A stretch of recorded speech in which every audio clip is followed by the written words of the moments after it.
These three wrecked, Charles Sumner and James O'Brien, could win this race. Coming up on the high side, Taylor Stout tries to use the run, and now it is a push from Goodell on Chris Hudson on the bottom. Does he push him the whole way, or does he abandon him? He tries to find the inside. They are going to come together. They're going to come together, and Stout keeps it straight. Taylor Stout will win this race. We're 3 wide down the front straightaway with a bump draft in the middle.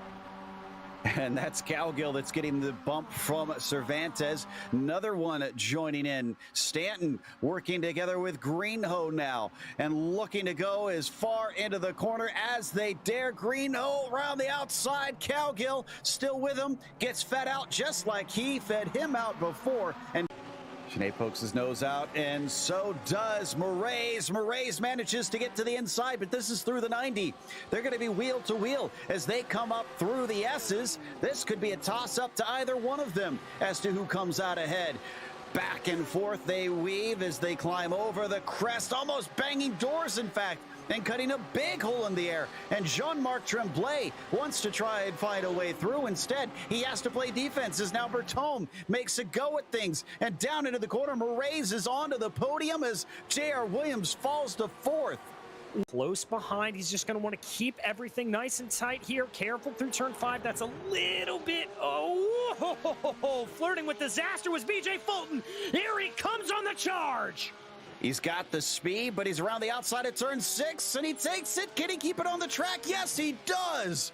Oh, here comes Karthik Pai on Ove Trangrade.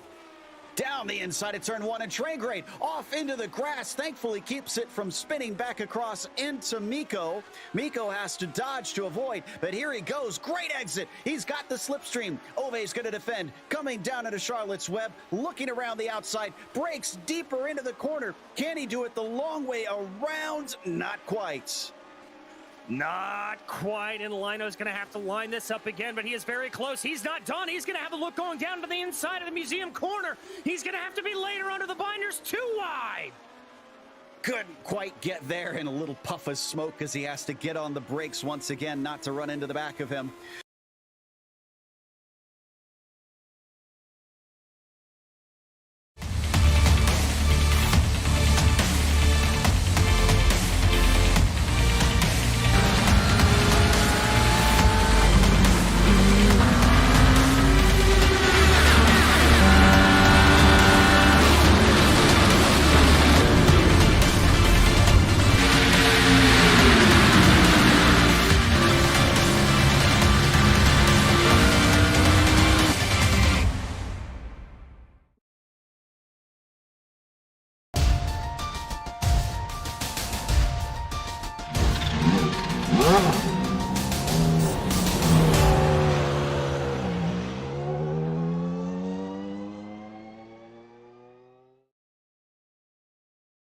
The GTO Championship has long been decided, but the GTP drivers now face a fascinating battle.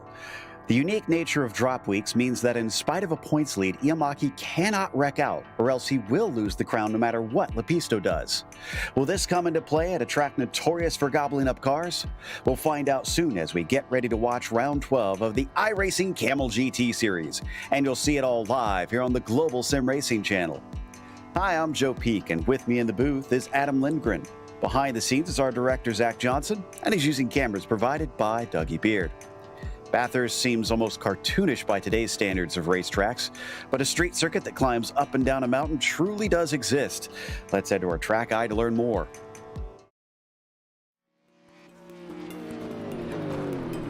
Welcome to Mount Panorama Circuit.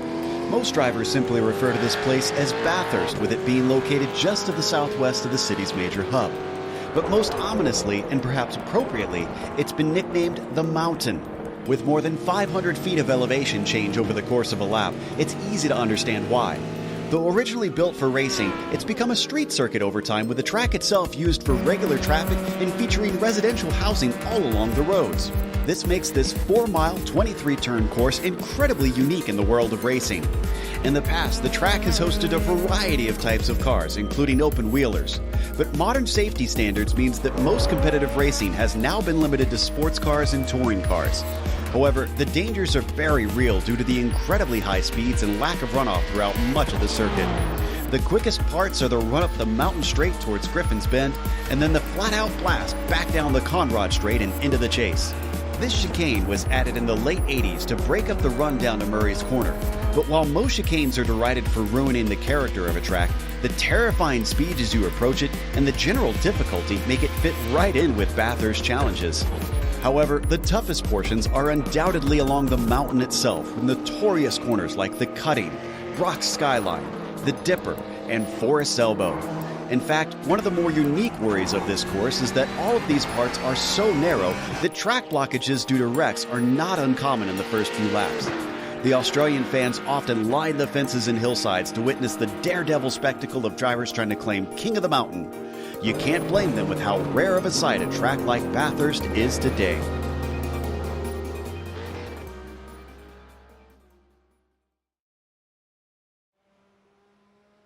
Well, Adam, one thing's for sure, these guys are never shy of a challenge, and for finale, this is quite the choice. Yeah, exactly. If you know the Kamel series, you know that there is no better place to hold the season finale than here at Bathurst.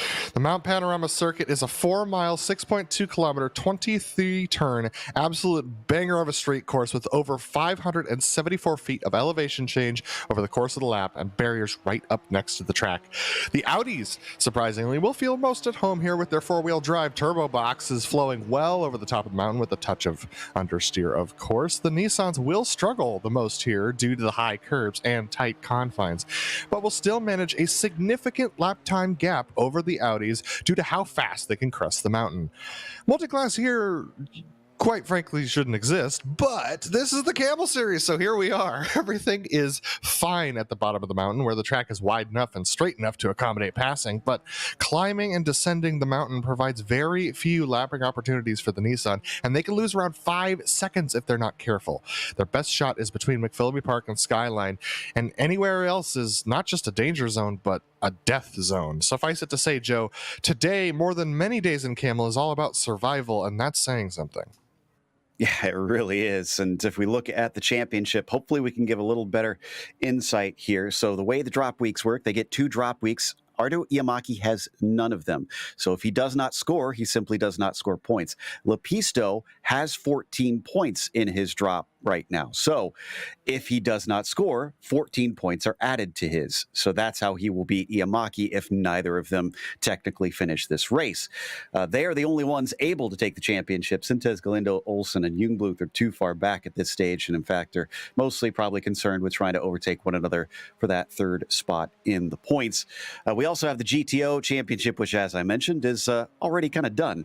Yeah, absolutely. Yuka Leskala has secured first position, with Escaleta Nami securing second. Vili Rolla 35 points behind Esco, so cannot close that gap considering he was not here last week. Mark Ole could potentially move himself up into third if Vili is not here today, and it does not appear he is here today. So Mark Ole is here, so he will climb his way into that 3rd position and take that away from Vili Rolla. So a bronze for Mark is a fantastic result for the season. Jamie Hamill-Smith too far back to touch Mark Ole, so only 3rd changing hands today. And for today's event, it's their standard format in this series, 40-minute race with open setups and no spare cars. So easy to get damage and big damage on the run up and down the mountain. So got to try and keep it clean through there. And they have penalties handed out. 17 incidents will give them a drive-through, 25 a disqualification. Not really expecting that to be an issue here today, because those incident points will likely mean damage on the car for most of the drivers as we wait for the times to come in on the board. And Antti Lepisto and Ardo Iamaki are currently out there, as Lepisto is the first to cross the line at a 46.1. Iamaki is just coming around that corner now, and a 48.4. So he is actually decently behind Antti Lepisto. That's a big surprise, Joe. So very interesting to see. Oh, Hugh Haycock's jumping to the pole immediately over Laust Olsen. So great driving from Hugh. We know how well he does on circuits that have long straights. He's very good at maximizing corner exit. So if he could really survive the top of the mountain and get those good exits onto those long straights, Hugh's got a great car today. But man, is it tight at the top of the field, Joe. Under 5/100ths of a second separating first through third. Wow, it is tight. Niels Core on the provisional pole, but we're waiting on Leskala to set a time, a 2:01.216. Well, that is going to bump him up as he's about 4/10 ahead of Phil Lake. Niels Core still sitting in third, though, not too far behind that front row. Yeah, and I'll be honest, Yuka Leskala he has the potential to do under a 2-minute lap time. I saw that yesterday. So, that's a big wreck. Somebody really having trouble That was in the field. Haycock's on his second lap. So the door is open for somebody to steal this pole, and Galindo and Olsen have the best shots. Here's Olsen now. Olsen's been on a streak lately. He's had great performances this season, even snagged his first ever win in the series. Looking for another one, I'm sure, as the number 10 comes down into the chase. And, he goes off track. That is going to be it for his qualifying. So it's not going to be him. Sintez Galindo is actually just behind him. There he is right now.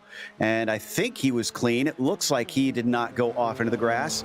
His time looks like an improvement. This might be pole position as the 12 crosses. 45.6 it is. Aitor Sintez Galindo, your new pole sitter. Wow, stealing that away on the final lap from Hugh Haycock's, the final corner. Great drive there for Sintez Galindo. We still have some drivers yet to set their times. Ove Traingrade still going over the top of the hill himself. We also have Christian Romero, Emerson Gaudin, and Javier Romero who are out there trying to set times as well. And surprisingly in the GTOs, Nick Macanos, Jamie Hamill-Smith, Carlos Fonseca, and Marco Lay have yet to set their times, as well as Kevin Bryza.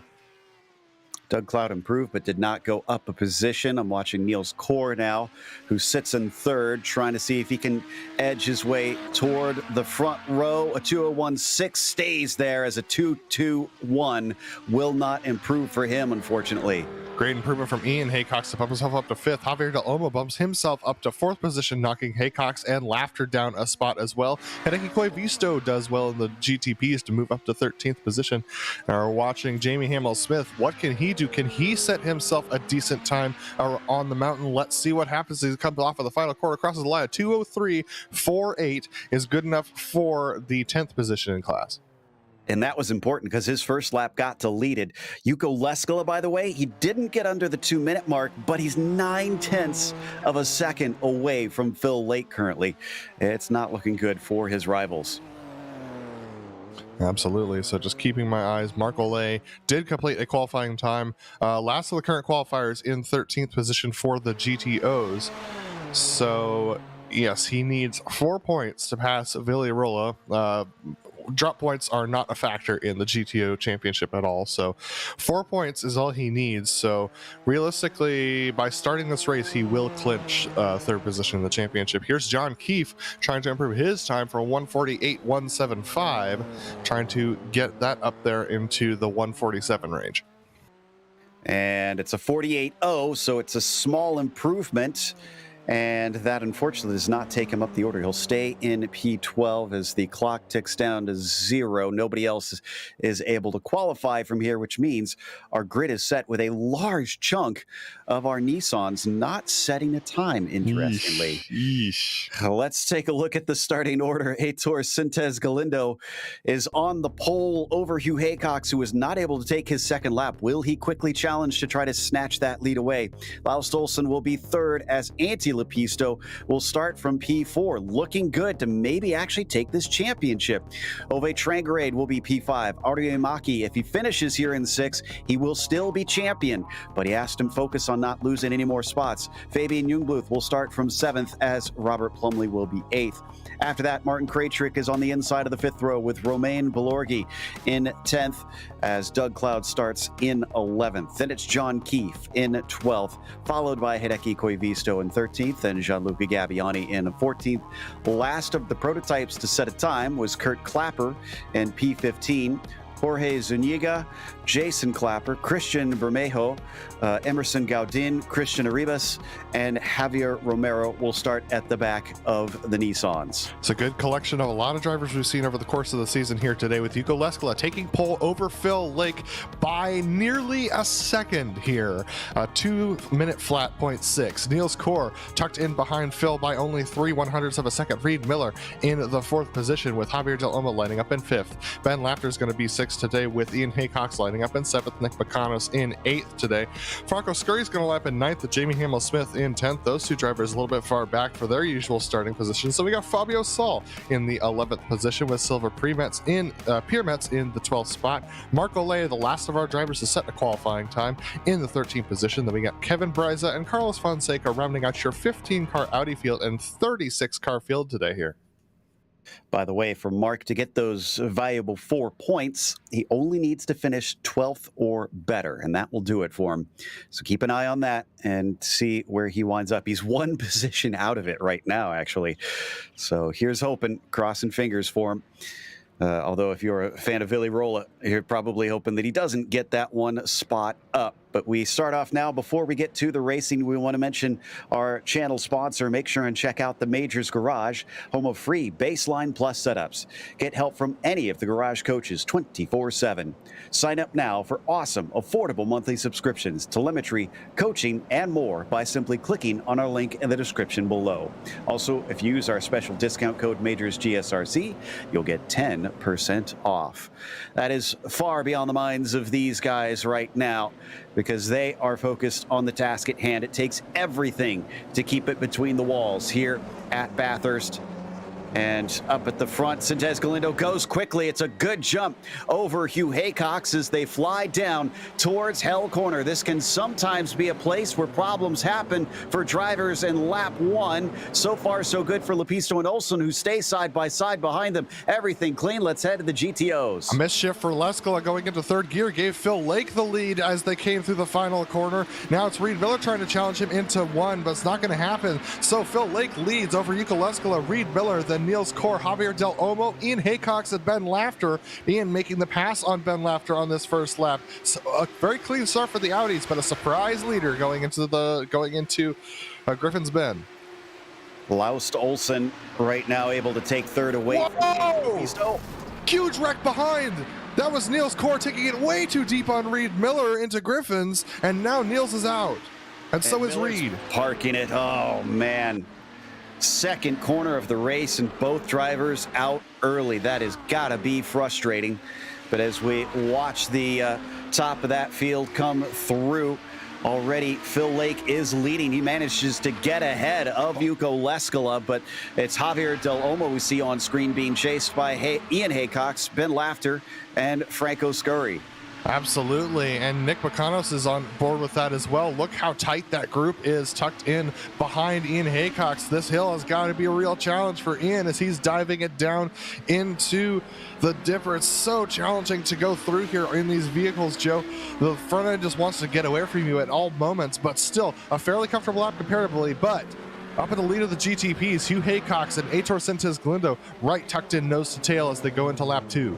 And Lepisto got by Olsen around the outside of the chase. Nicely done by the number 1, but he knows he practically needs to win this race and hope for some bad moments for Iamaki, who right now has moved into 5th. So he's chasing him through, doing what he needs to do to claim this championship. Sintez Galindo still leading the way as they fly up the hill towards Griffin's Bend. Not close enough for Hugh Haycox to try and attack this time. I love this track. It's so technical, so challenging, but so beautiful. These cars will finally have their tires and brakes up to temperature now for the GTPs and the GTOs. Hugh Haycox a little wide there, trying to take a wider line into the cutting. Now as they go through Reed Park and up to Solman, it's going to be a challenge for Hugh to stay tucked in, but he's able to do so. This downhill bend so challenging to keep the traction underneath. You can see this car is squirming left and right as they go through McPhillamy and now down into Skyline and the S's. And the Such GTO, the GTO leaders were side by side into Griffin's Bend, and in fact, a cutback from Yuko Leskala manages to overtake Phil Lake. I knew it was going to be a hard task for him to hold back the Finn, and indeed, the 2 is your new leader. Yeah, Phil was just a little bit too deep there into Griffin's, and that allowed Yuko Leskala to make the pass. So Yuko Leskala, he's got a second on Phil Lake's pace, and he's now up in the lead of this race. I'd expect to see the 2 starting to run away if he doesn't make another mistake like he did at the beginning. Got to think, though, that slipstream's mighty powerful in these Audis, especially on long straights like they've got on Mountain Straight and Conrad. Is that going to be enough for Phil to at least cling to the back of him? That's really going to depend on whether or not Yuko can do better over the top of the mountain. It seems like he's being a little conservative right now. Phil absolutely pushing. Look how wide he's taking it there to Forrest Elbow, trying to get a good run off the corner, but actually Yuko's tight line worked out better that time around. But now Phil in the draft of Yuko Leskala up ahead, half a second back. That means he's going to have about half a second of draft before they get to the chase. So it's going to be interesting to see whether or not he's going to try and make a move on the breaking into the chase. He's a little bit too far back right now, I think. Yeah, just a little too far back, but he did definitely feel the effects of it. It brought him from almost 5/10 down to 3/10 by the time they got to that chicane. You could just barely see in the background Del Olmo coming through it as well. Yeah, there he is creeping over the hill. But let's see if Lake maybe tries to attack on the Mountain Straight. Well, not anymore, as he has a bad exit out of Murray's. Yeah, absolutely. So he'll have to regain all that time. Again, we've had a wreck. Ian Haycox is off. Oh, and that one's also out of Murray's. He'll get it going. I think he caught the inside wall. Misshift. Yeah. It was a misshift, and he got run into by Nick Mucanos. Mucanos not expecting it, just hit the back of him. It happens, and I'm sure many of the drivers are familiar with those situations. And he's actually going to lose another spot here because, Mucanos going by Hamill Smith. Excuse me, I thought that was Ian Haycox from him. That is Mucanos and Hamill Smith, as I just said. Now into the cutting, as Nick is into 5th place, trying to keep up with Ben Laughter, who's a little bit up the road from here. Absolutely. So the Nissans are about half a lap ahead of the Audis at this point in the race. And so we're just keeping our eyes on that as far as the lapping is concerned. Usually the Nissans only get by the Audis one time over the course of this race, but that one time can define a championship. There you see Hugh Haycox having a little bit of trouble coming out of Hell Corner. So really struggling to keep the traction down, but look how much more of the straight line speed he's got on Aitor Sintes Galindo. He's even going to take a look here. Oh, gets his nose in, but isn't able to get through there and get by. As they come towards the cutting side by side into here, a little timid on the brakes. Sintes Galindo gives it up round the outside. Wow, amazing stuff from the 3 to take the lead away. Extremely gutsy move from Hugh to make that work, and side by side for the lead of the GTOs as well. Yuko Leskala and Phil Lake, as they dove into the chase, were side by side, and Phil's trying to take the fight to Yuko. I mean, there's no championship on the line. I think Phil's going to be throwing everything, including the kitchen sink, at this battle, hoping that he can maybe beat the incredible Yuko Leskala as they come through Hell Corner once again. Another big slipstream. Yeah, this is looking good.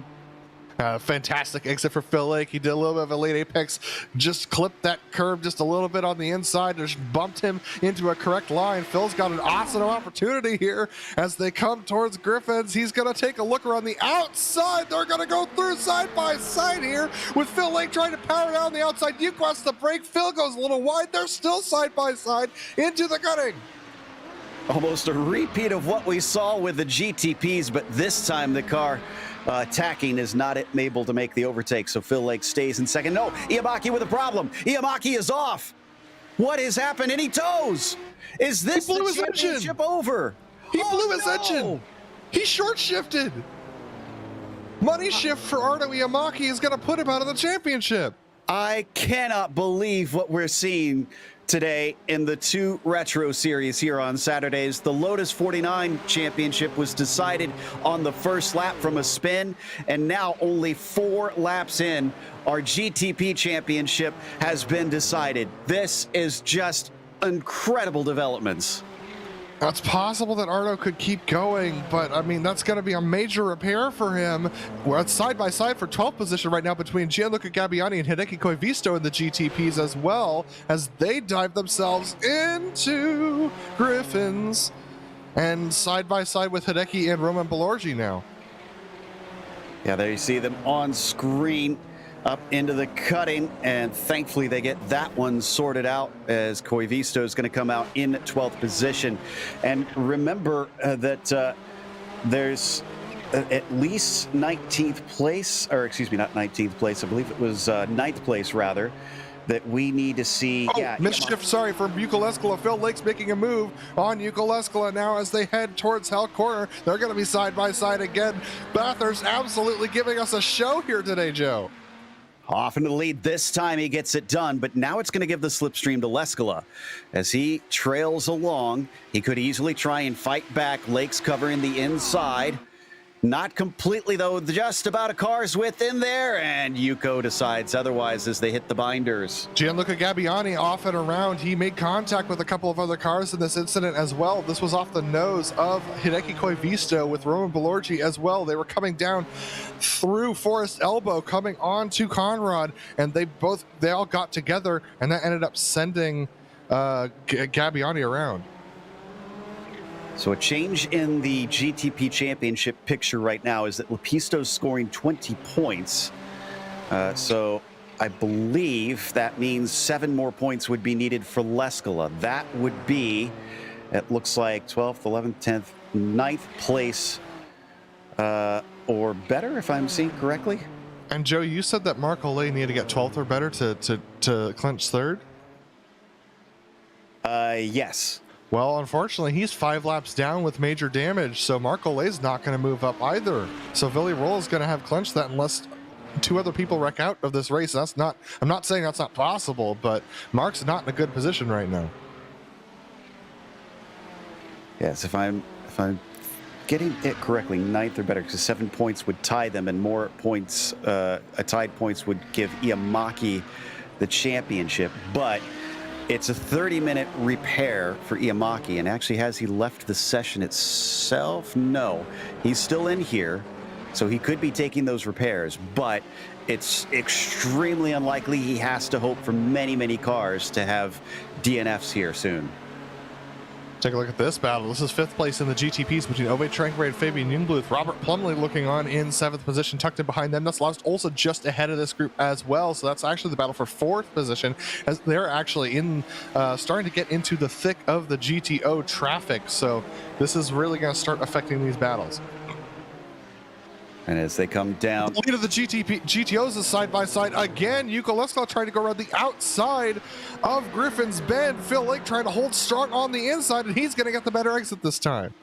Ooh, he's got to be careful. He slid very wide that time, and it's just slightly off camber there. It's so easy to get collected in the barrier by going around the outside of Griffin's, but Leskala sticks with it, and he and Phil Lake are giving us a fantastic battle for today, that's for sure.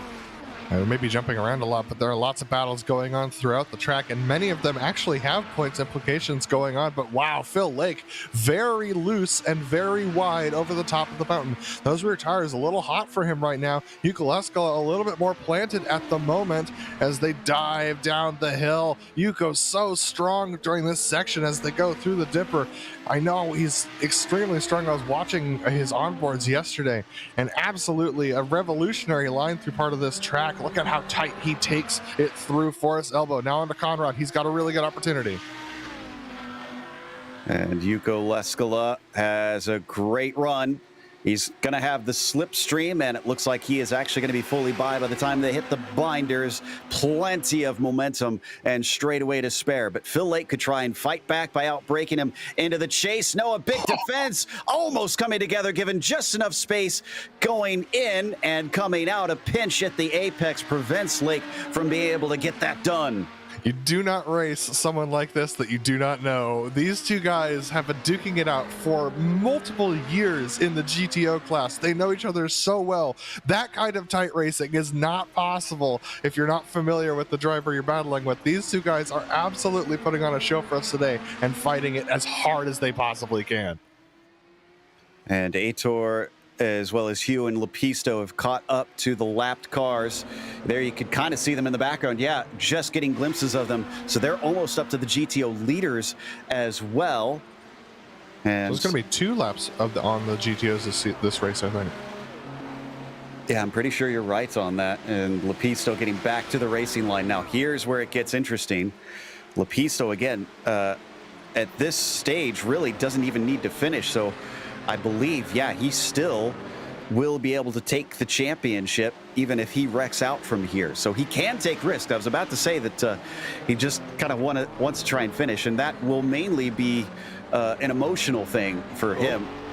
Take a look at this. Ove Tranger is stuck behind Ben Laughter right now as they're going over the top of the mountain. There's not going to be a way by until they get past McPhillamy Park, so he's going to have to be very patient. Unbluth looking for an opportunity, as well as Plumley tucked in behind. Here's the opportunity right before McPhillamy Park. They can take that left-hand side, but Ben's got to get to the apex, so that keeps Plumley behind, so Plumley's going to lose some positions now. Now Ove and Fabian are stuck in behind Nick Macanos as they're going down the mountain, and there's no way to get by till you're through Forest Elbow.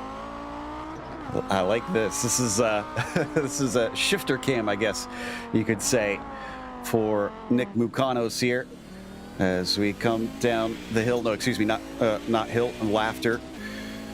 Oh, and we've had a problem with Martin Krajcik for some reason. Oh, there was a wreck between Krajcik and Kevin Breza and John Keefe that almost blocked the track. So that driver is trying to figure out what happened. Yeah, I mean, they were. It was again a situation like you were talking to us about, where they can't really pass, and he got a little too desperate, and that's why maybe we're seeing right here with Ove Trangrade trying to get by as quick as he can on Javier Del Olmo, and now Plumley able to go through on Hell Corner. So all three continue on in this battle for 5th place. Good news for Mark Olay fans. He's currently still driving. He's moved himself up into 13th with the problems that Reed Miller had. Here's the replay of that incident featuring John Keefe. And oh man, contact right there. Oh, trying to pass to the dipper. I don't know about that one. Now everyone's getting all bottled up and getting all confused and just contacted a Forest Elbow that sent John Keefe into the forest. Oof, yeah. And I think I was Krajcik. Yeah, Krajcik was the one that went into Forest. Keefe. Oh, another hit side by side. Breza, unfortunately, found himself just kind of shoved into the wall, and I think that was enough that he decided to park it from there. But a graphic illustration of what not to do in Kamel Series on Bathurst as we come back to John Keefe. Now he's actually still running in 9th, so in spite of that heavy damage, he's not doing too badly. I'm not sure what his pace is, but he's able to at least keep driving. Yeah, absolutely. And you know, when you're a GTP, you've got to be patient. You cannot make risky moves like that. Otherwise, you just lose a bunch of time at the very least, if not wreck yourself out of the race. So being patient is the name of the game. Try and find these GTOs at a decent time, or back yourself up to a decent position where you can get past. Speaking of backing up, whoa, and Youngblood just had an off just in front of our leaders. That actually checked up Leskala. There you can see Youngblood trying to get back on. That's caused a side-by-side into Murray's corner as Philip Lake is on the attack. He smelled blood in the water, but unfortunately, the bait has been yanked out of his mouth. And wait for it, Yuka Leskala's going to get held up at the apex here of Hell Corner. Just a tiny bit, a little bit of hesitation means Phil Lake gets a good run onto Conrad, but the leftover draft from Plumley that Leskala's getting should keep him out of the clutches of Phil, unless he wants to take a dive into Griffin's Bend. He's looking at it, he's thinking about it. Is he going to do it? The answer is no. A little too far back, and the reason I actually was looking over in the first place, Laus Olsen lost a lot of time and has allowed Ove Trangrade to close up on him. We'll get to that in a second, because right now this is the action here for the GTO lead. Through the cutting, a poor exit, but look at how tough it is to pass, as all he has to do is block off that inside line. Absolutely, Phil Lake trying to navigate his way through the mountain with Yuko Leskala up ahead of him. These GTOs really do not provide a lot of viewership Championship. Now here's Fabian Newlith making the right move, but he's going to cut off the apex from Yuko. Phil backs out of it. He doesn't want to try and challenge down into Skyline. So as they go through the S's and towards the Dipper, Yuko Leskala doing his best to try and hold off Phil Lake. A little bit of a late apex of the Dipper there means he's going to be a little offline going into Forest Elbow. This should give an opportunity for Phil. Now how is Phil going to try and maximize the sunset? A little bit of an early apex to try and get a good run out, and he does. I think he's going to be side by side by the time they get to the chase. Looks like, Laos Olsen caught Lepisto as well and just took third place away from him. Lepisto's got left side damage, Joe. Ooh, and a big slide for him coming off of the chase. So as they come down into Murray's corner, will he give up another one from Trangarade? Not sure where Lepisto got this, but I'll try and take a glance. Sorry, Joe. Yuko Leskala went deep through the chase, so now Phil Lake trying to do the crossover, but Yuko Leskala sticks to the inside, keeping Phil on the outside. Phil having to lock up the inside tires. He's going to try and get a good run off and possibly take him into Hell Corner. And this is the second time he's seen that opening. Yeah, Doug Cloud is through, thankfully. So I don't think he's... I thought he wasn't going to affect it, but he checks up Leskala, and here we go again. With Phil Lake now on the inside going into Griffins. This is going to be challenging for him to try and hold that line. Yuko Leskala is going to be able to break a tiny bit later, but they break at the same time in contact. That's going to be Yuko almost off. I don't know how he managed to save it, but that's going to be front right damage for Yuko as John Kiko's guy. Oof. Man, we haven't seen a battle like this for the GTO lead in some time, I don't think. And it is quite the doozy. I've been trying to find the damage and where it came from. Sorry, Joe. Nick McConnell has just made a pass on Javier Del Olmo going through Griffin's Bend. And that is going to give Mukanos a podium finish here, potentially, if he can get away, but we've seen how tough that is. What's even more interesting is it's 15 seconds between Mukanos and Leskala, so second place likely the highest he's going to be, at least by overtakes. Yeah, I can't find anything from Lepisto that may have caused that damage. I don't know if maybe he just had a curb strike or something. Whoa! Oh my goodness! Oh my goodness! What? Amy Hamill-Smith somehow getting by, and Franco Scurry instead is the one that makes hard contact, trying to take avoidance. Oh no.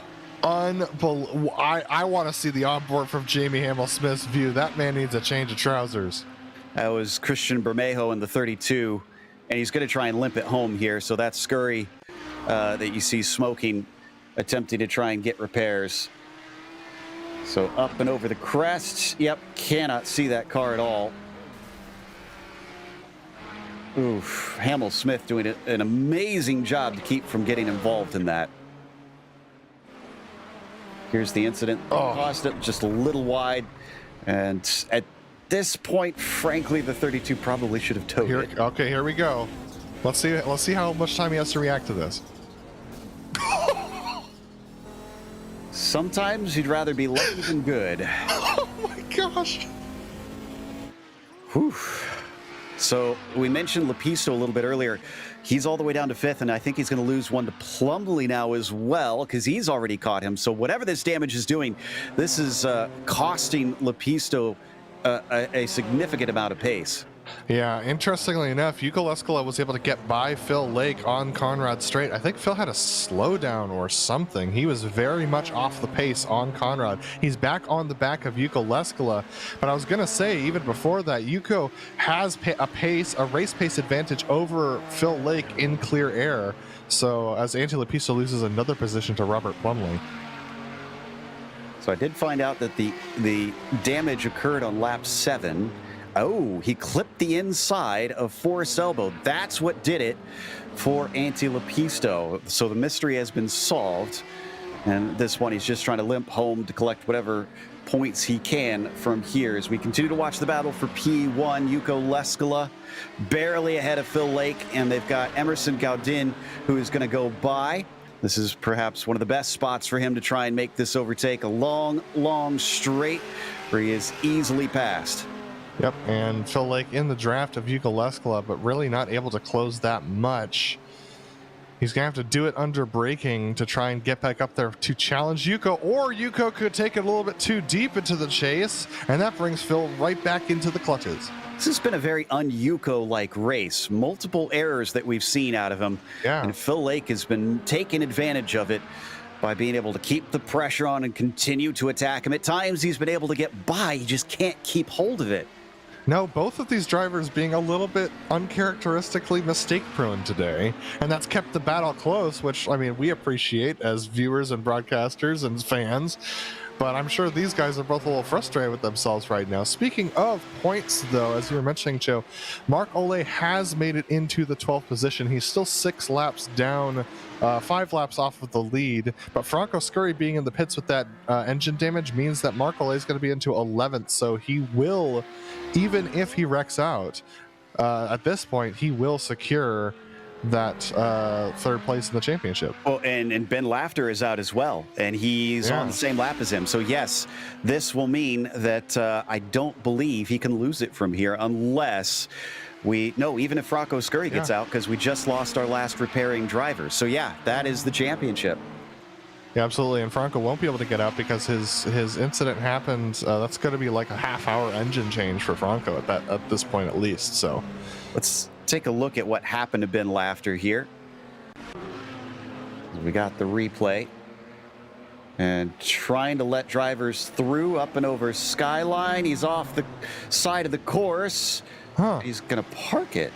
I wonder, he might have pre-existing damage, though. Oh, and Ian Haycox is slow. So, for some reason, my goodness. I think maybe he couldn't get into gear because he was coming out of the cutting. And it's going now, so... Well, Ian has a lot of damage already, Joe, so that car's just slow in general. Yeah, it's been a bit of a rough day for him, no doubt. Already just lost a spot to Silver Piermetz in the number 31, and now he's got Fabio Saul just behind him as well. Yeah, a lot of damage on a lot of GTOs today, Joe, and they've been beaten up a little. Oh, misshift from Yuko Leskola, Joe. Phil Lake's making a move up the inside of Hell Corner. Yuko breaks later, leaves half a lane open for Phil. They're going to be side by side down Conrad. Or down Mountain Straight. I wonder if Phil let him have the corner. I think he wanted to be right here. He wanted to be on the attack. Oh, and another missed shift. Contact. What is going on with Yuko's gearbox today? That's the 4th misshift I've seen him have. And eventually, if this keeps happening, something's going to go wrong at a place like here where he can't avoid. We might have both of our GTO leaders wreck out and Nick Mukanos inherit that lead. Oh boy, this has been a wild one. We still got 15 minutes left to go up the hill. I know we've been focusing a lot on it, but this is frankly one of our best battles right now. Yeah, the front right damage for Phil Lake is going to be affecting him as he tries to make these left-hand turns. And there's a lot of high-speed left-hand turns over the top of the mountain now. That front right damage coming from that misshift from Yuko Leskola as Phil was really just about to break out and set up a pass. So this is going to be affecting his drive. He's going to have to adapt. Phil's really good at that. But the question is, I mean, Yuko, he looks very much like he's on the ropes. And these misshifts are very uncharacteristic of him. And there's also damage on the right front of Leskola. There has been for some laps, as there's another position gone for Lepisto. Fabian Jungbluth now up in a P6. And don't forget, a 14 points to drop for Antti Lepisto means that once he gets lower than first, second, third, fourth, Here fifth, we go. Here eighth. we go. Phil with a good run. He has to back off just a little bit. He's going to try and take it deeper to the chase, but Yuko takes it deeper. But is he going to miss the apex again? Just a little bit. Manages to hang on to it this time. Very tight stuff. So once 8th place or lower is reached for Antti Lepisto, really doesn't matter. He's still going to get 14 points to his name. That this race will then become his drop week instead. And we also have a bit of a slow run for Plumley for some reason. Now, he's certainly been in and out of trouble today, but he's managed to get into the top 5.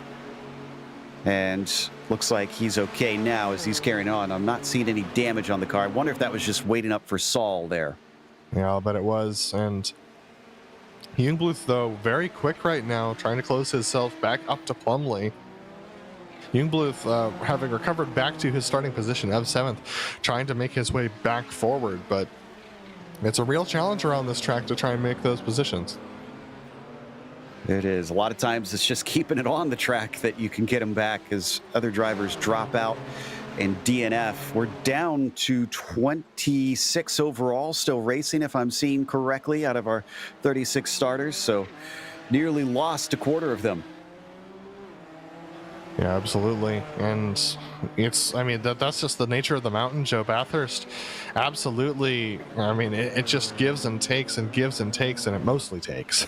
So it's really no surprise to see here. Here's our leader, Hugh Haycox. He's got a 4-second lead over Aitor Sintes Galindo. He's been navigating the traffic really well, Joe.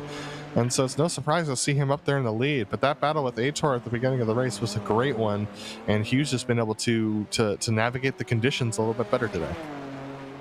And credit to Sintes Galindo. He's still within about 4 seconds, with them about almost 20 seconds ahead of the next car down. So doing quite well, as you can see. Jungbluth and Plumley having to overtake Hamill Smith there in the midst of the thinner parts of the mountain section of the course. But yeah, it's certainly been one that has turned things on its head. But coming down the hill, Jungbluth has to catch up by 6 more tenths of a second to overtake Plumley. He's got a straight line speed advantage, Joe, so this gap will close. I'm not sure it'll close enough for him to make the pass, but he's gaining by a good 15 miles an hour, so he's quick. Yeah, it looks like he gets right up underneath that rear wing, coming down to the chase, but not able to make a move. In the meantime, the leaders just crossed paths once again. Hugh Haycox passed Yuko Leskala for a second time. And that should be the last time, based upon my guesstimations. Yeah, that should be correct. And nice exit from Phil there.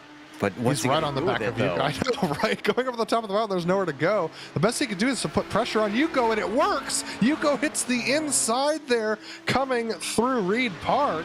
So now as they go through Sulman, here comes Aitor. He's going to be able to get clear of both of them. Phil taking a little bit wide through McPhillamy means that Yuko's going to be able to get away with it. And I can report he does have a little damage on the left-hand side. You can see it there. So both sides at the front of the car are bent up now. That's going to be affecting his four-wheel drive right now, and also the braking. And you can see how much wider it took him through mountain, through a forest elbow. So he's under heavy pressure from Phil. Phil's going to be alongside on the Conrad straight, Joe. He definitely is, and much better straight line speed now with a slightly cleaner car, not perfectly clean in comparison, and easily passed him back up to the lead. But he's been having trouble holding on to it, and Leskala takes a look, but I think this time we will actually see Phil officially lead a lap.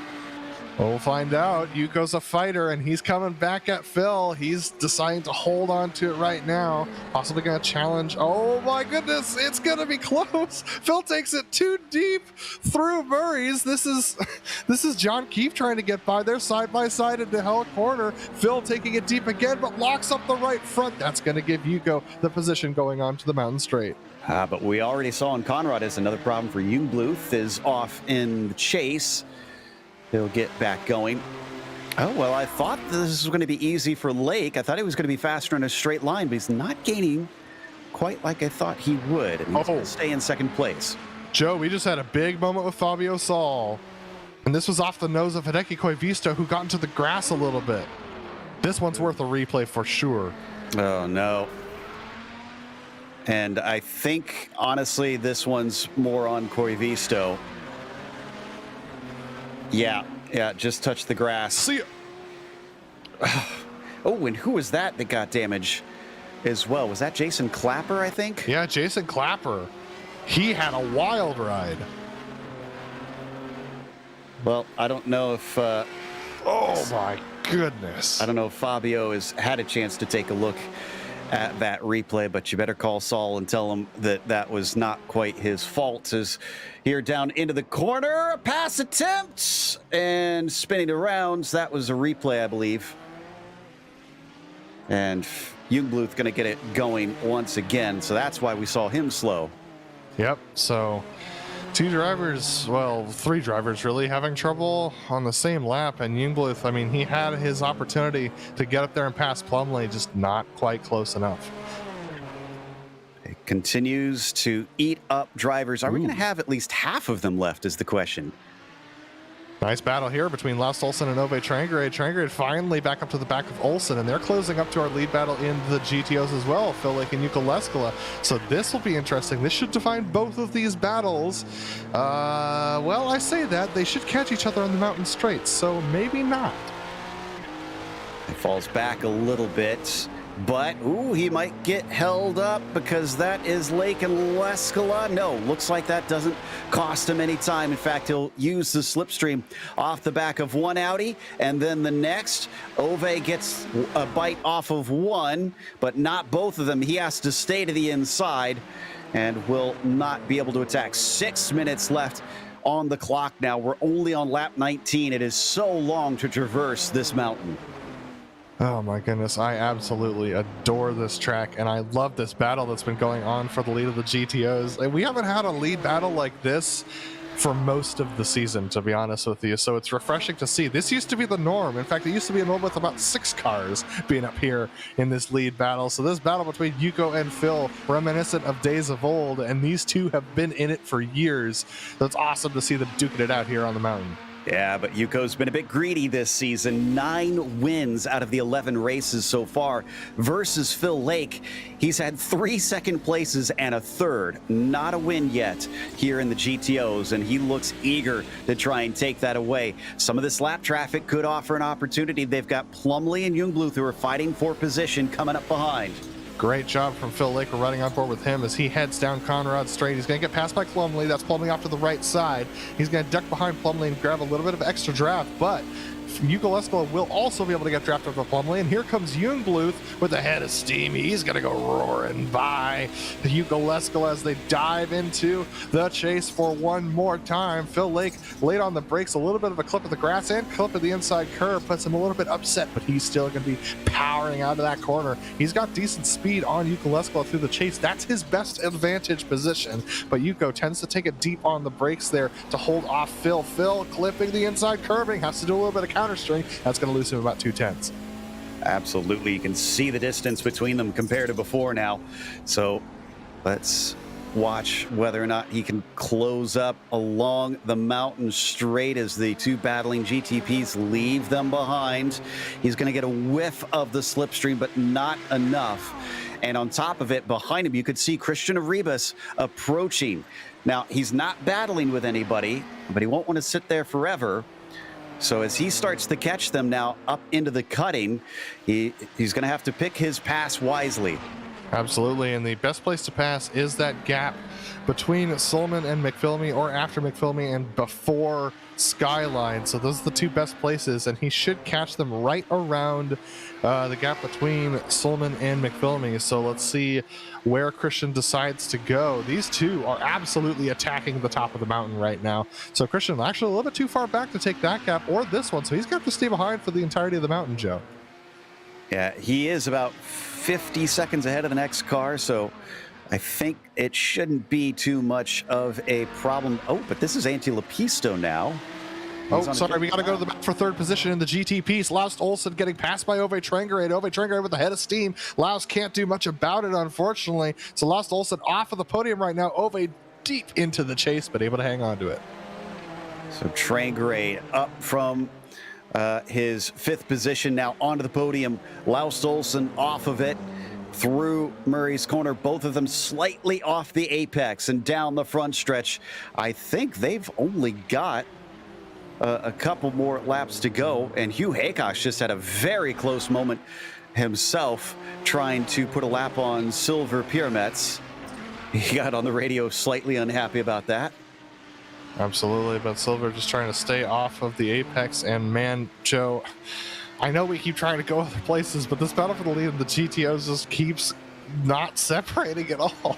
Phil Lake was 7/10 behind Yuko, but now he's got a great exit onto the mountain straight. They've got Christian Arribas to deal with here. Phil's going to have to try something into Griffins this time, Joe, because Christian Arribas, oh, here he goes. Yuko with that misshift again is going to give Phil an opportunity. I think it was just pulling the slipstream off of Arribas.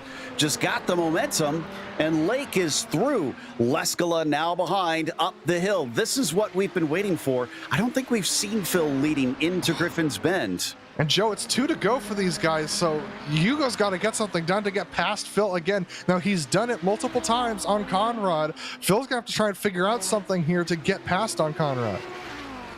It might. Is it 2 or is it 3 to go? Because Haycox has just had a huge incident. Oh, wow. This is a mechanical failure. No, this was not. This was contact, actually, with Jason Clapper. And he became a torpedo, Joe. Yeah, trying to stop in the grass down through the chase. Shows why they have that much runoff out there. And coming through now, a little bit off for Fabian Jungbluth. He's going to be slow, and Plumley picks his spot perfectly. Gets underneath. Can he complete it? He doesn't have the inside. Fighting back. Jungbluth down through Murray's corner, and no, pinch down to the apex. Plumley will get 5th place. All right, so I'm not sure whether Hugh is on the white flag lap. I don't believe he is. No, right he is now. not. So this is his 2 to go. He will not catch our GTO leaders, so they're also going to be on to 2 to go this time then. Yep, you were right. As right now we watch Trangrade and Olsen here. Joe, we got to go back to the GTO lead. I'm sorry, but Yuka Leskala is on a good opportunity on Phil Lake. Phil Lake a little bit late on the brakes into the last corner, puts him on a disadvantageous position for Hell Corner. They're going to be side by side onto the front stretch, and they've got Hideki Koibistu who's going to try and split him here. It's actually Kurt Clapper, yep, and he's going to be able to get through, but Phil Lake has the inside. Yuko Leskala, we've seen him try the outside before. Sometimes it works, sometimes it didn't. Put this in the didn't category. Oh, both of them very wide through Griffins. That's going to put Yuka Leskala about 5/10 behind. He's got to make it up over the top of the mountain, and that's going to be really hard for him to do with that damage that he has right now. So very close battle here for the GTO lead in the final lap, but Yuko's got some work to do. And Hugh Haycox just took that white flag. So he is up the mountain straight, just 1 more to go, a gap of about 9.5 seconds over Sintez Galindo. So all he has to do is be patient if he comes upon any traffic. There we see Phil Lake leading the GTOs as he ducks down through the dipper 1 more time. Coming into Forest Elbow, this braking zone, one of the hardest and easiest to screw up in the entire iRacing service. He gets a decent exit. Yuko Leskala so deep there through Forest Elbow, and he's got such a good run down Conrad. Question is he close enough to be able to try and snatch this one back? They come up to the chase. He's gaining, but it's going to take a big dive to try and make it happen. Covers it off at first, back to the racing line. Behind them, Belorki trying to wait for a good chance, and yes, a little bit of a slip up. Oh, Lake. So close between Yuko and Phil. Phil taking a little bit too deep into the chase. He's going to break early. Yuko Leskala, very late, deep dive. He's going to lock up the right front. That's going to give the opportunity back to Phil Lake. White flag this time for these two. 1 to go. Who is going to take the final win of the season here in 2022 Season 1? But for Hugh Haycox, who is coming through the chase right now, he is going to get up to the top spot and wrap up the season on a high note as the number 3 wins down under here in Kamel GT. Side by side now between Yuko and Phil Lake as they go themselves into Griffin's Bend 1 more time. Almost contact between the two. Yuko gets pushed wide. They're going to go into the cutting side by side as well. Phil Lake takes it in. He's going to get punted out by Yuko. Hard contact with the wall. How damaged is he is the question. Leskala starting to creep away. I think Lake is wounded. Lake is very wounded. He's crabbing a little bit, and he has no drive in those front wheels, and Yuko is backing off. Yuko doesn't want to win it that way, Joe. This is the sportsmanship we're used to seeing here in this series. And even Phil Lake, doesn't sound mad. He just told him it's fine, good race. So he's giving him the go-ahead to allow Yuko to take his 10th victory out of 12 races. And for fans of Phil Lake, good news, Nick Mukanos is way behind. In fact, I think Nick Mukanos is already done with his race. These two, the only two on this lap for the GTOs. And yeah. Leskala is away. Yeah, no harm, no foul. It was just hard racing, and that left-hand kink before the cutting is such a dangerous place to be side by side.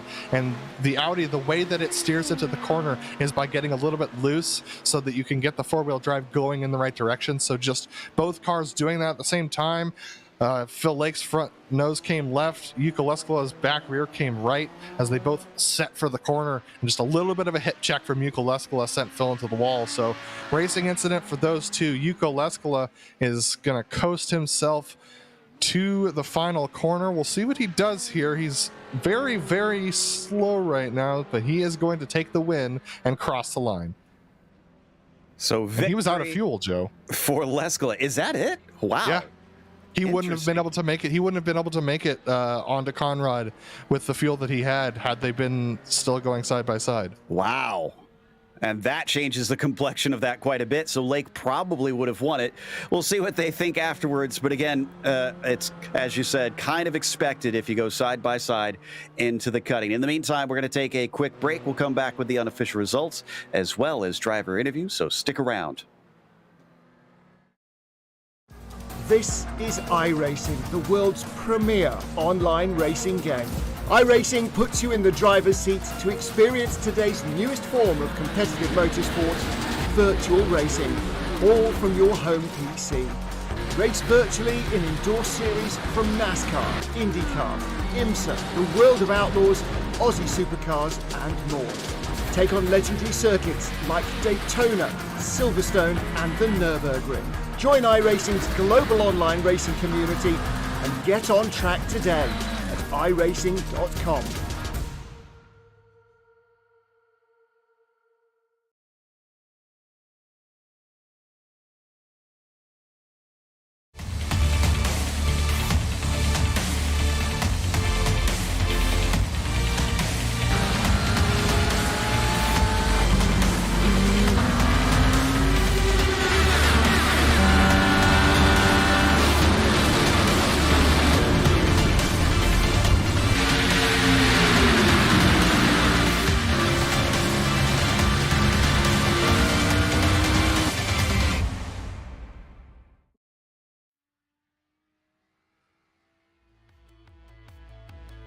Welcome back to Mount Panorama Circuit. We have just crowned winners in the Kamel GT series as Hugh Haycox was the victor, of course, on track, but not the champion. It was Heitor Sintes Galindo who finished second behind him despite taking the pole, couldn't hold him back in time. Ove Trangrade wound up in third behind them. Laust Olsen falling off those top three spots, also unable to hold back faster drivers. Fabian Jungbluth was P5 as Robert Plumley was 6th. Antti Lepisto, by our calculations, is your champion here today. He finished 7th, creeping home with a lot of damage as Romain Belorgi was 8th. Then it was Hideki Koivisto in 9th, followed by Emerson Gaudin, who failed to set a qualifying time and went from 19th to 10th. Doug Cloud was 11th with Gianluca Gabbiani in 12th and John Keefe in 13th. Then it was Christian Arribas, P14, Christian Bermejo in 15th, and Kurt Clapper 16th. Zuniga and Jason Clapper were 3 laps down, and then everybody else that you see in the GTP's DNF'd. Yuko Leskala takes home the win today in the GTOs, with Phil Lake coming in a close second. Unfortunately, just both of them making contact in the kink before the cutting. Phil Lake coming home in that second position. Nick Bacanos was able to climb himself back up into third position today. A great race for him, actually. Javier Del Olmo coming home in fourth position, with Jamie Hamill-Smith slotting himself into fifth with a little bit of damage. Silver Pyramids with major damage himself comes home in sixth position, and Carlos Fonseca in seventh spot. Ian Haycox He unfortunately wrecked out a couple laps before the end of the race, coming home in 8th position. Then Mark Olay, after wrecking early on in the race, comes home in 9th to secure 3rd in the championship. Fabio Saul 1 lap behind him. Then we have our drivers with major damage: Franco Scurry, Ben Lafter, Kevin Bryza, Reed Miller, and Niels Kaur. And we have our winner in the GTP class ready to talk to us. And much to my surprise, this is actually the first win of the season for Hugh Haycox. 2 second places. And I know you haven't been around a lot this season, Hugh, but I'm a bit shocked that this is your first win. Yeah, I haven't done much racing this season. But yeah, good win at a good track. It is indeed. You had to fight for it, though. What happened on the second lap of qualifying that kept you from being able to complete it? There's a nasty bump coming up the hill, and I hit that while changing gears, so span the rears up and hit the wall. Well, it's easy to do around this place, so much to keep track of. But once you got out there, did you feel confident you could overtake a Tour, or did you feel like this is going to be quite a challenge? I think I had a faster car in a straight line. I don't know if I had less wing or slightly less rake, but over the top of the hill, it's so hard to follow close because you've got those 2 sweeping left-handers, and yeah, it's really hard to follow close, and you understeer, and there's a wall, so it's pretty scary over the hill. But yeah, I thought I could overtake him if I got a good run out of a corner. And you eventually did. Well, congratulations on adding your name to the winners list for season 1. Is there anybody you want to thank before we take off for a break on week 13? Yeah, you guys for a great broadcast, and all the drivers for a really good season, and yeah, good job, everyone. That was Hugh Haycox, your winner here today at Bathurst, as we've got second place Phil Lake with Adam. Yeah, Phil, a hard-fought battle between you and Yuko today, from the drop of the green flag to the final lap. Talk to me about your race today, and talk to me about how it is battling with Yuko Leskala side by side so long. Yeah, that felt like the 2021 season all over again. Yeah, it's really good to be battling with him again. Since my arm injury last year, and then coming back and not being on the pace, I was kind of frustrated that I wasn't where I was before, and I was ill this week too, which is great. So I was really looking forward to this race, and then there's all these obstacles. So I was just super happy to be able to keep up with him.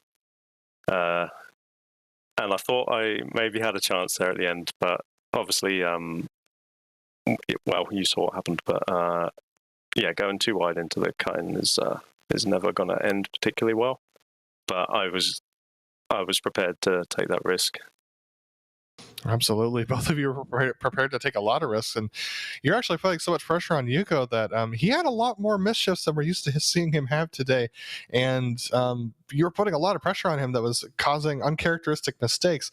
What is it? What kind of strategies do you use when you're tucked in behind a driver like Yuko Leskala to try and get in their head, especially a Finn? It's kind of the same for everyone, I guess.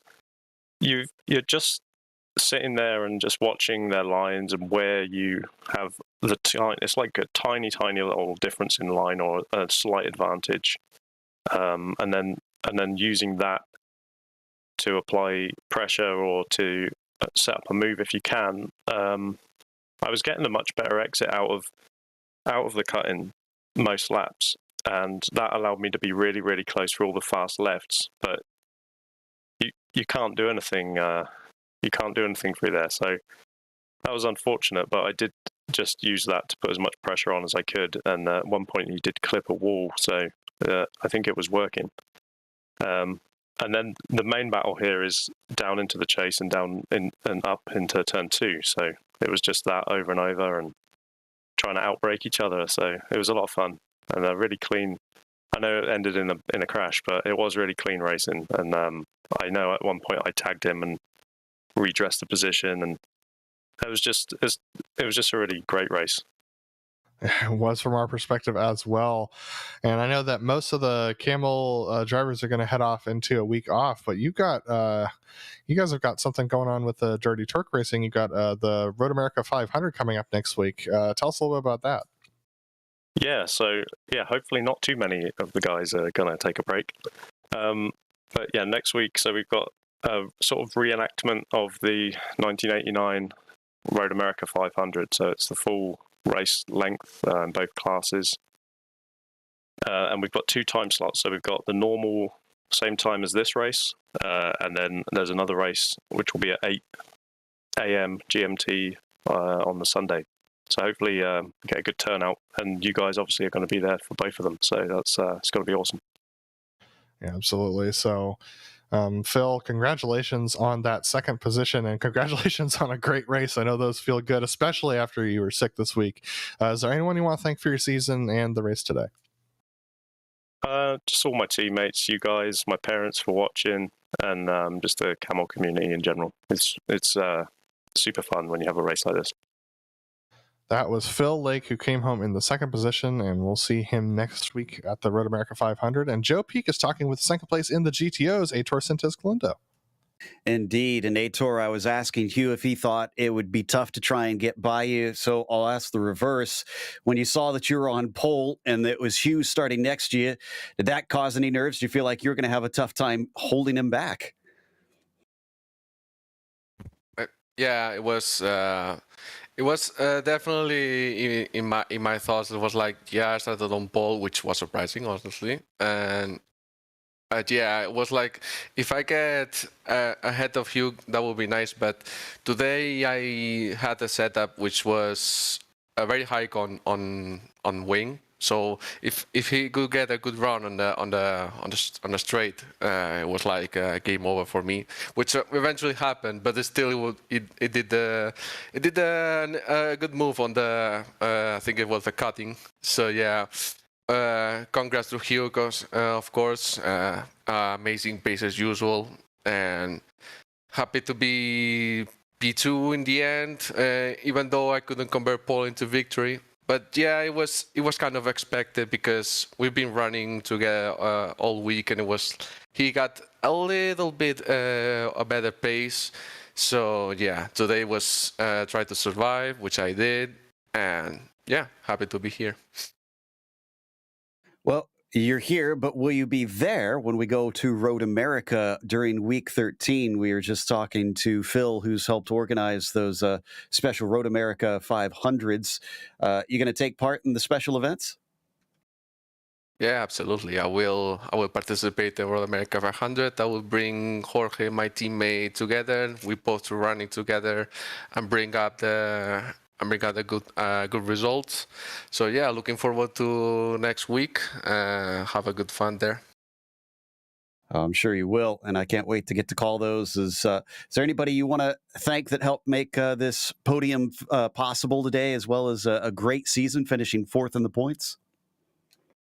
Yeah, plenty for first of all, Ferran for sharing the setup. Actually, this is the setup from VIR, where untouched, and you could see how good it was. So my family, my mom and dad, in particular my dad, who today he was talking to me, he was like, you need to improve the qualifying laps. So there you go, a pole position. And yeah, and also the Kamel community and my teammates at Push Racing, and all of you guys. Love you. See you next week. Ask and you shall receive. So Aitor Sintes Galindo with a pole in a second place. And up next, Adam Lindgren has caught up with Laust Olsen, who finished 4th. Yeah, Laust, very hard-fought day today for you and for a lot of the field. Just so much carnage going on all over the track, so much attrition. But talk to me about your day today. You had some hard fights with Ove and with Pumley and Inbluth. Yeah, it was. I think Ove got his revenge from the last race in Motegi. When he came up close to me, his straight line speed was just so much faster than mine, so he just drove past me. So really couldn't defend there. I guess he had a lot less downforce than me, so I'm quite impressed that he could actually keep it going up over the mountain. That was quite impressive. I'm just too careful there, I don't know. So but it was a really, really fun fight trying to get enough gap on the mountain to be able to hold it on the straight. But in the end, it didn't. I didn't do it. I'm talking about the multi-class here today, Laust. Obviously, trying to catch the GTOs on catching the GTOs on the top of the mountain is a real challenge. But talk to me about how you navigated that today. You have to be patient, I think. Otherwise, it quickly goes wrong. But you lose so much time, especially over the mountain. There are a few spots to overtake, but I also did a couple that I actually didn't want to do, but felt I had to do to try to get a gap to Ove. So it's quite challenging, but basically try to be alert and be patient where you cannot overtake, because trying too much or too many late moves will kill either both of you or at least one of you. Yeah, absolutely. Well, Laust, still, 4th place is a great finish, and especially just surviving here at Bathurst is an achievement. But is there anyone you want to thank for your season and the race today? Yeah, first I would like to come with a small announcement or public. What do you say?